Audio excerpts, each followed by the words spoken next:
Vai devolver. Quer começar? Você quer se apresentar? Vamos lá. Boa noite, professor. Sou a Victoria. Nós somos a produtora Blender. E a gente pediu a sua comparação aqui hoje para fazer a entrevista, porque o nosso projeto integrado desse semestre conta a vida universitária, e o nosso tema é Direito. A gente precisava entrevistar um aluno de primeiro semestre, de primeiro ano e de último, e um professor, para fazer a comparação de quanto a visão muda durante o longo do tempo e o que o direito traz para a pessoa quando ele começa até o final.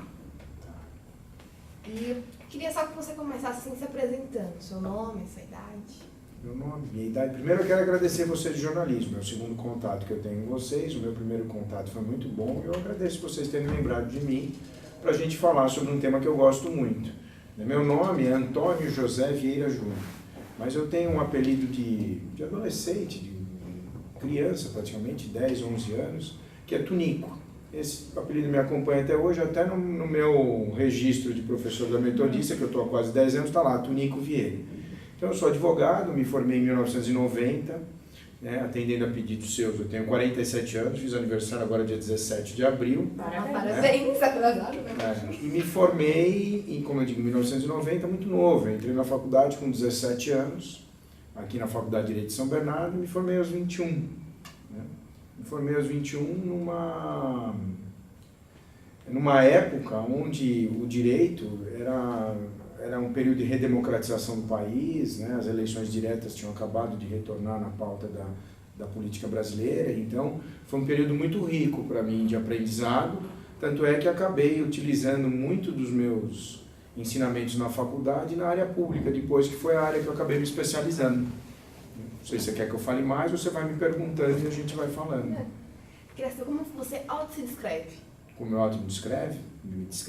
Sim. Um apaixonado por tudo que faço. Sou apaixonado pelo direito, apaixonado por dar aulas, gosto da minha atuação na área pública e fica um recado para os mais jovens que eu acho muito interessante. Né? Quando eu prestei meu vestibular na faculdade, como eu falei, eu era bem jovem, eu prestei agronomia e direito, quer dizer, nada a ver. Né?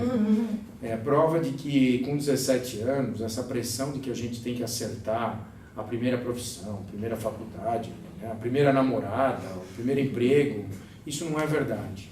Eu acabei optando por direito, porque prestei agronomia apenas na Luiz de Queiroz, na USP, e não passei na segunda fase. E o direito, todas que eu passei, eu prestei no Mackenzie, na PUC, na São Bernardo, todas eu passei. Aí, pelo momento que eu não sabia se era isso que eu queria, eu falei, vou fazer direito em São Bernardo porque é do lado da minha casa. 2 semanas depois que eu estava no curso, eu já descobri e falei, olha, eu não queria estar plantando mandioca não, né, se eu fizesse agronomia. Eu decidi que o direito tomou conta de mim e eu acredito no direito como uma área, não é nem profissão, que todos deveriam ter uma noção. Porque a vida, Victoria, ela é feita de relações. O ser humano é um ser gregário, ou seja, ele não vive sozinho.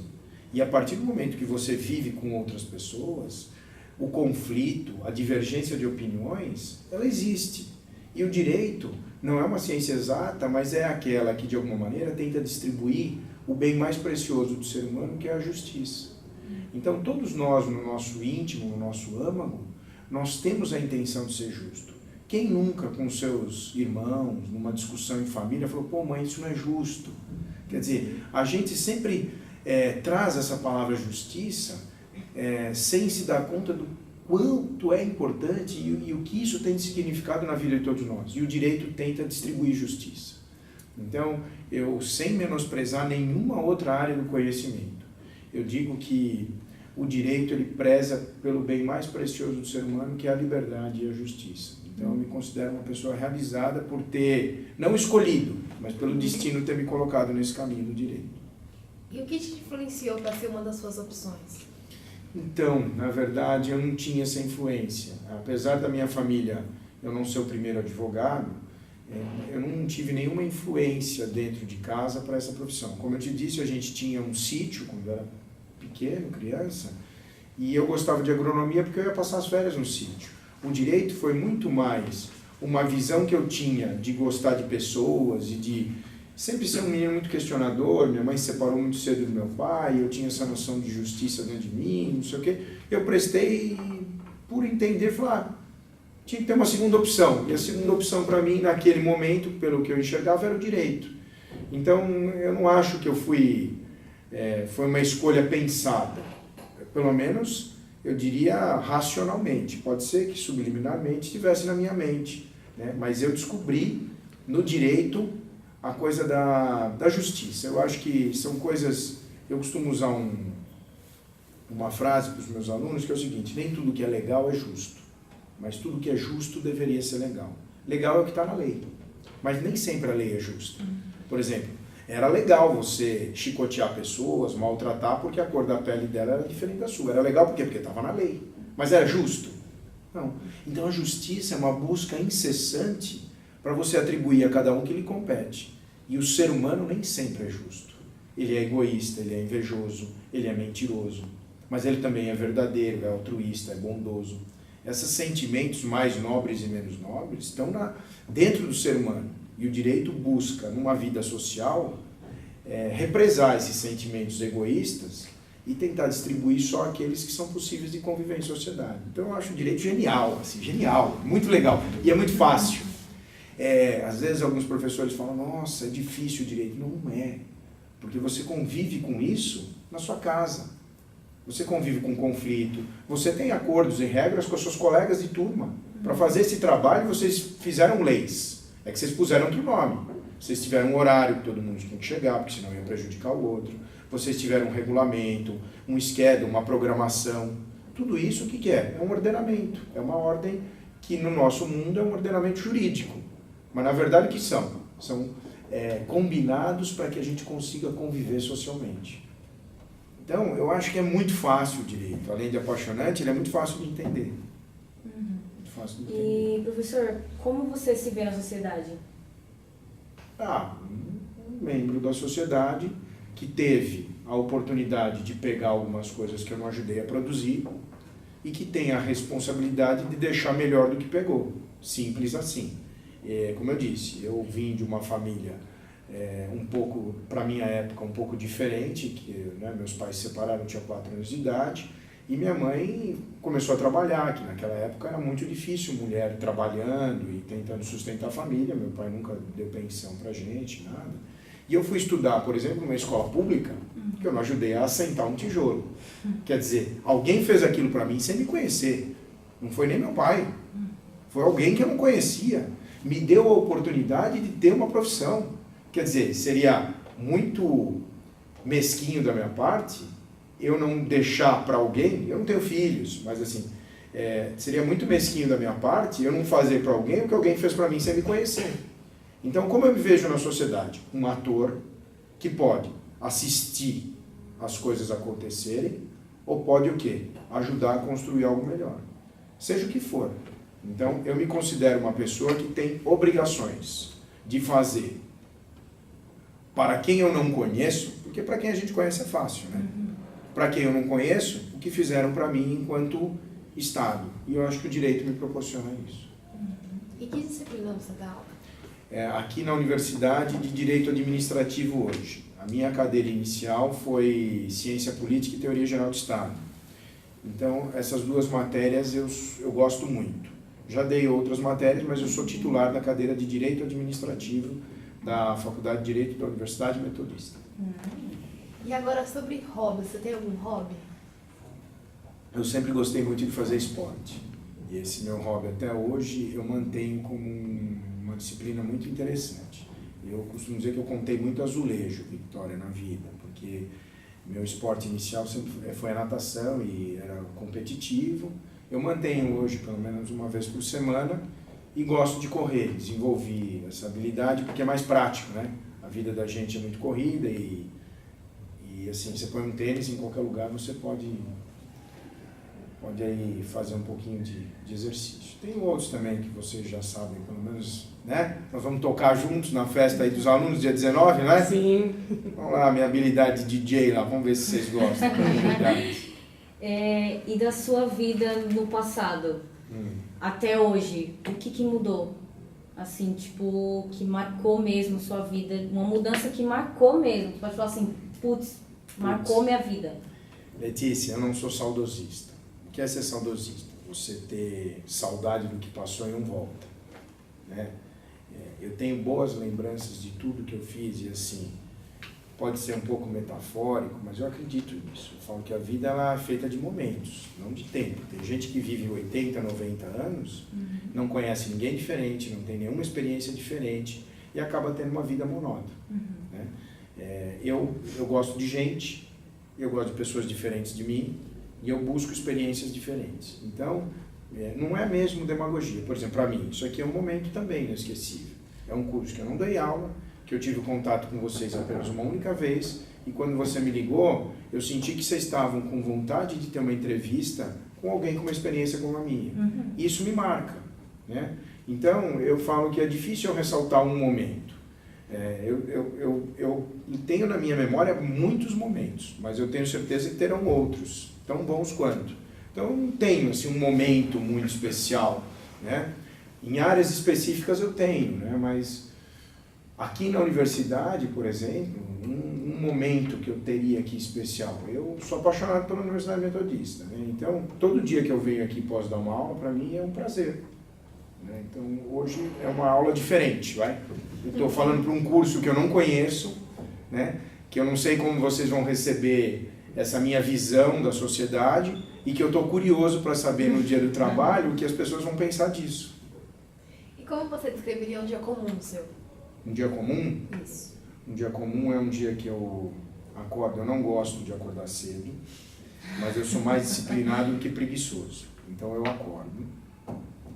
Um dia comum meu, eu tenho hoje um cargo público, eu sou secretário municipal de Relações Internacionais, né? Já tive também alguns cargos eletivos, né, na cidade. Hoje eu trabalho na administração pública, então eu vou para a secretaria, costumo chegar lá às 9 da manhã. Por volta de 1h, 1h30, eu almoço, despacho as minhas coisas, tenho lá as minhas atividades. À tarde continuo minha rotina. No final do dia passo no meu escritório, né, de advocacia para ver se está tudo certo. E à noite, 2 vezes por semana, nesse semestre, eu venho a ministrar aulas na universidade. Nas outras noites eu tenho essa coisa de aproveitar meu tempo para fazer um exercício, então correr, fazer alguma coisa, continuar minhas visitas. À noite, quando eu não dou aula, eu vou para o escritório, atendo meus clientes lá à noite, né? E gosto muito de televisão, assim, de filme, gosto muito de filmes, biografias, adoro biografias. Então, o tempo livre que eu tenho, eu gosto de ler ou de assistir filmes relativos sobre a história de pessoas. Mesmo sabendo que a gente tem que tomar muito cuidado para quem conta a história. Porque a história de quem passou nem sempre é aquela de quem conta o que, né? Sempre tem uma versão. Eu gosto muito de biografias. Eu acho que elas fazem a gente ganhar tempo na vida. E você falou que gosta muito de biografias e tal. E quais são os meios que você mais se informa? Assim, tipo, e se entretém? Você falou que gosta de televisão. Televisão, assim, eu não assisto muito TV aberta. Eu gosto de, assim, jornais, né, de informações e filmes e documentários. Isso é o que eu vejo na TV, né? Os livros da minha área, que eu tenho, assim, vontade, eu pesquiso. Veículo de informação, olha, gente, eu acho que hoje é genial. Falando de 10, 15 anos para cá, que não é a vida de vocês, eu digo que a internet, né, a rede, ela mudou o mundo. Nós não temos mais hoje fronteiras, o mundo não tem mais fronteiras. Eu falo que se você souber usar os meios de comunicação, você se apropria de todo o conhecimento com muito mais rapidez. Eu vou dar um exemplo para vocês. Eu tive agora, num dos lugares que eu sempre tive vontade de conhecer, que é São Petersburgo. São Petersburgo fica na Rússia, né? Antiga Leningrado, né? Dependendo da visão da história que vocês têm. Mas assim, lá, na época dos czares, teve um imperador que chamava Pedro o Grande. Tem um livro do Pedro o Grande, ele foi o fundador de São Petersburgo. Mas para resumir a história, São Petersburgo é uma das cidades mais avançadas em termos de planejamento, né, da Europa Oriental, e ele demorou, está num livro que chama Pedro o Grande, o Caçador do Tempo, que ele demorou 25 anos para juntar na maior biblioteca que se tem conhecimento da época, todo o conhecimento que ele tinha para governar. E aí você vai fazer uma comparação. Hoje, em um clique na internet, você tem o que esse imperador demorou 25 anos para amealhar de conhecimento. Exatamente. Aí entre nós, Vitória, não é uma pobreza, depois de 300 anos, a gente achar que não tem condição de produzir nada e esperar que as pessoas façam as coisas pra gente e não deixar nada de contribuição, só reclamar. Pô, hoje o que você tem de informação na tua mão, se você souber usar, você pode mudar o mundo assim. Quer dizer, as coisas são muito mais rápidas, muito mais dinâmicas, né? Você ter a humildade de mudar de opinião, porque se você conhece pessoas diferentes, você tem experiência diferente, você não pode pensar como você pensou antes. Algumas pessoas não. Eu falo que é a síndrome de Gabriela, né? Sabe daquela música? Eu nasci assim, eu sou assim. Pô, tem coisa mais chata que você conviver com uma pessoa que fala que 10 anos ela faz a mesma coisa? É verdade. No mundo de hoje, globalizado, então a informação, ela respira em qualquer ambiente. Se você souber usar tudo que tem à tua disposição, eu acho, por exemplo, o Google eu acho genial. Eu acho uma revolução, é poder pegar meu telefone aqui. Hoje nós temos na Metodista, nós temos Wi-Fi, né? Cada um pode consultar enquanto eu estou dando aula. Quer dizer, é genial você usar esse instrumento, coisas que você teria que pesquisar, trazer numa próxima aula. Se eu falar alguma coisa que você não concorda, você já está ali plugada. Então, me desculpe, eu acho que quem hoje fala que não sabia é porque não tem interesse. Porque dá para saber tudo, até o que a gente não quer. E qual é a sua visão sobre a mídia? Na minha área, que eu chamo de direito público, ou seja, onde as informações têm que estar à disposição de todos, porque público é aquilo que é de todo mundo, né? Eu vou fazer uma passagem antes de responder isso. Eu trabalhei uma época na administração pública de Miami, nos Estados Unidos, e lá eu perguntei para um funcionário qual era a visão que ele tinha do Brasil, porque ele tinha trabalhado aqui. Ele falou, vocês lá no Brasil, vocês são geniais, criativos, mas por que as coisas não dão certo lá, você sabe? Eu falei, não. Ele falou, porque aqui nos Estados Unidos, coisa pública é aquilo que é de todo mundo.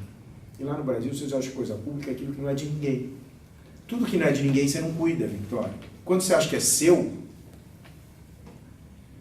guarda isso. A gente só cuida do que a gente ama, mas a gente só ama o que a gente acha que é nosso. Se você não acha que é seu, você não cuida. Né? Então, eu digo o seguinte, que a mídia, na minha área de atuação, voltando à tua pergunta, ela é fundamental para a diminuição da corrupção, para a diminuição do desvio dos administradores, mesmo que seja para prejudicar um adversário político. Então você fala, mas ele está falando isso para me prejudicar. Pô, mas se ele está te alertando para um possível problema que você teve, é bom.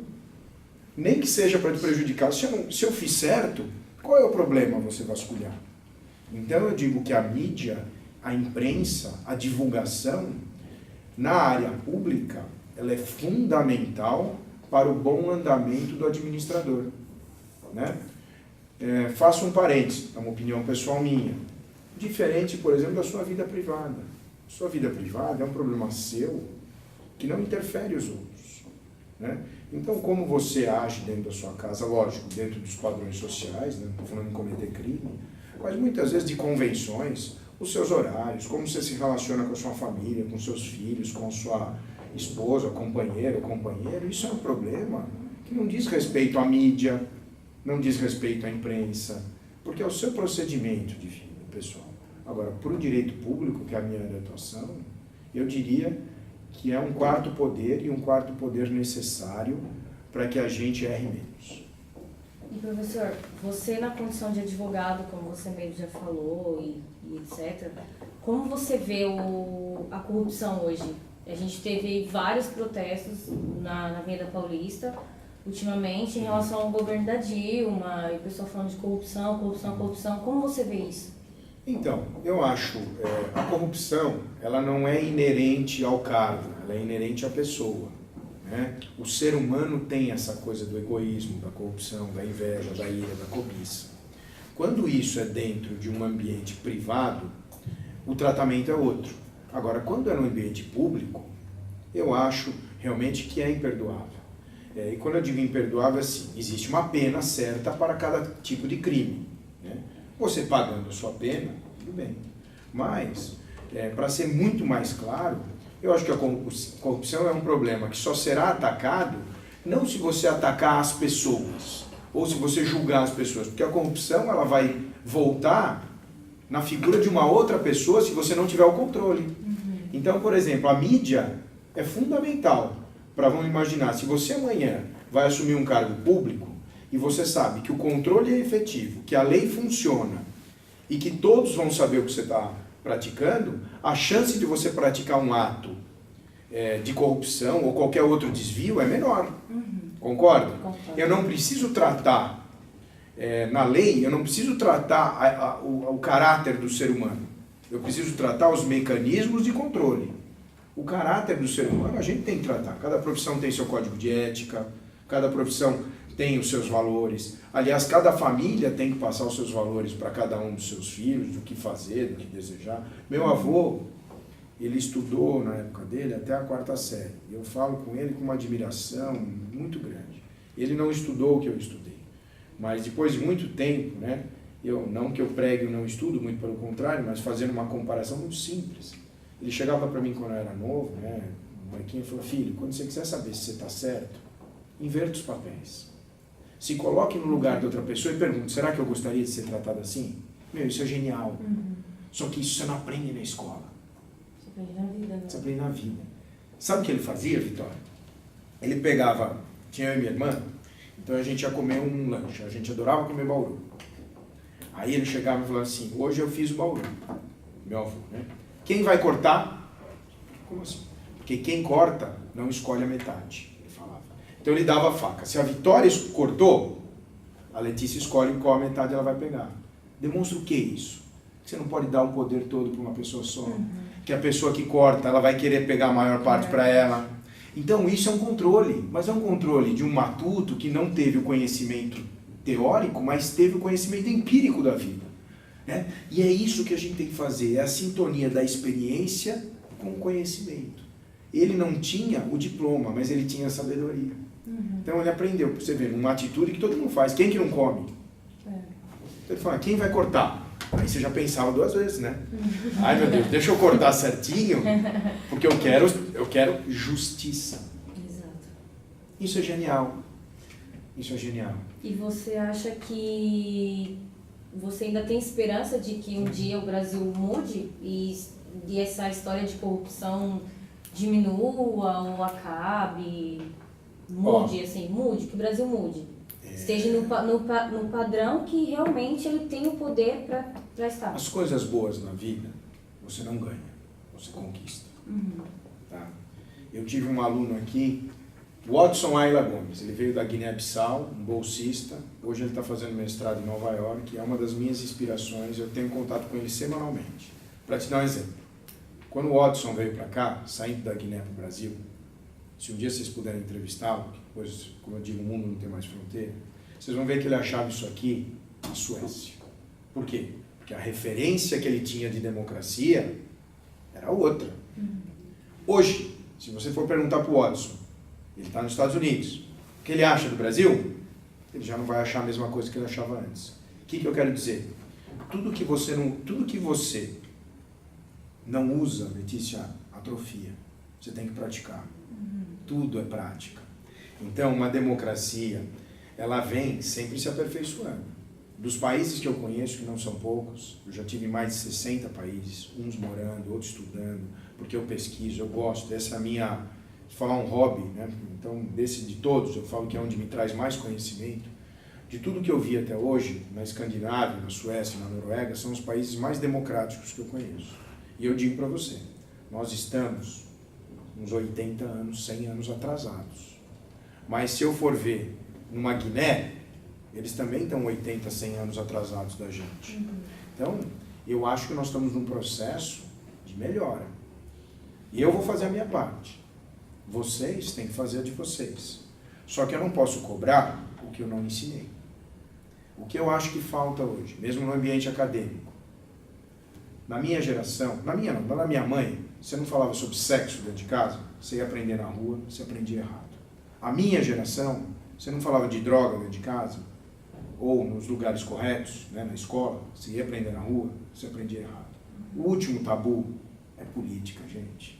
Tem que falar de maneira leve, descomprometida, mas tem que bater papo disso, seja tomando uma cerveja com os amigos que você gosta, seja com seus professores, com quem conhece, né? Quanto mais a gente falar sobre isso e quebrar esse tabu, mais nós vamos avançar. Lembrando que isso não é um presente, é uma conquista. E que vocês têm que fazer a parte de vocês e se espelhar em pessoas que ainda têm a indignação com o injusto. Eu procuro não perder a minha indignação com o injusto. Eu erro, se erro. Todos nós erramos. Mas quando eu vejo uma coisa que eu acho que é injusta, se eu puder avançar e tentar discutir aquilo com leveza, justificar, eu acho que essa é a minha missão. E outro assunto que está muito em pauta na mídia é sobre a diminuição da maioridade penal. Qual a sua opinião sobre isso? Então, é um tema polêmico, né? Eu digo o seguinte, eu tenho uma tese, né, não é minha, né, de alguns caras muito mais importantes que eu, né, na minha formação, que mais vale a certeza da punição do que a dureza da pena. O que eu quero dizer? Se a pessoa souber que ela terá uma punição num delito que ela praticar, um fato antissocial, mesmo que seja pouco, se ela tiver a certeza da punição, ela não vai fazer a segunda. Agora, se eu falar assim para você, Victória, se você não ficar em silêncio na sala, eu vou colocar você de castigo, por exemplo. Tudo hipótese, né? Porque, aí, eu não ponho você de castigo. Você falou, Victória, se você não ficar em silêncio, eu vou te colocar para fora da sala. Também, você não fica em silêncio, eu não coloco. Aí eu falo, Victória, se você não ficar em silêncio, eu vou mandar te matar. Você fala, ele não falou, e não me pôs de castigo. Ele não me pôs, eu falei, matar, você acha que é uma coisa absurda dessa? Então, agora se eu chegasse para você, Victória, é o seguinte, Victória, você fez isso, você vai ficar de castigo. Eu não estou dizendo que esse seria a pena correta, é só uma ilustração. Se eu colocar isso, a segunda, você vai pensar 2 vezes antes de fazer. Então, isso não está associado, à minha leitura, a maioridade penal não é o questionamento.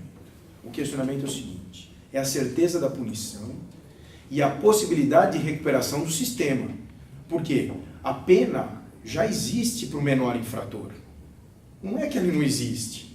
É que, de alguma maneira, o sistema está tão ruim que essa pena que é imposta ao menor infrator não inibe que ele cometa a segunda. E muito pelo contrário. Ao invés de ressociá-lo, acaba o revoltando. Então, eu digo que a idade, para mim, é um fator que não é o cerne da discussão, né? O funcionamento do sistema é mais importante. Porque desvio você sempre vai ter. Quer dizer, você pode ter um menino de 7 anos que pega uma arma e mate alguém. O que você vai fazer com esse menino? Né? Ou você pode ter alguém, num momento de loucura, que nunca fez nada da vida, com 70 anos, que pega e mate alguém. Né? Que para mim é um dos crimes mais absurdos, né? Você tirar a vida de alguém. Né? Então, eu não gostaria de entrar no debate da idade. Eu gostaria de entrar no debate da certeza da punição, seja ela qual for, dentro dos padrões democráticos e de direitos humanos garantidos, quero deixar isso bem claro, né? A certeza da punição e a competência do sistema realmente indicar que você praticou um ato que você não pode praticar. Porque não adianta eu te punir e não te explicar o que aconteceu. Eu não posso cobrar porque eu não ensinei, gente. Por que você acha que eu tenho que ser melhor que você se eu não te passei a informação? Tem coisa que você cobra do seu filho, do seu amigo, que você não faz. Então não funciona. Não é que eu sou melhor, não funciona. Se a pessoa não souber, ela acha que está fazendo certo. E ainda falando sobre mídia e comunicação, para você, como seria uma mídia ideal? Mídia ideal é aquela que fala o que pensa, expressa o que quer, e a mídia ideal ela está associada a um povo educado. Quanto maior a educação, quanto maior o nível de educação daquele que vai escolher o material para absorver como informação ou cultura, mais a mídia, eu falo assim, não é a mídia que precisa ser de alguma maneira orientada, é quem vai acessar ela que precisa saber o que está buscando, né? Eu acho que a informação e o conteúdo, ele tem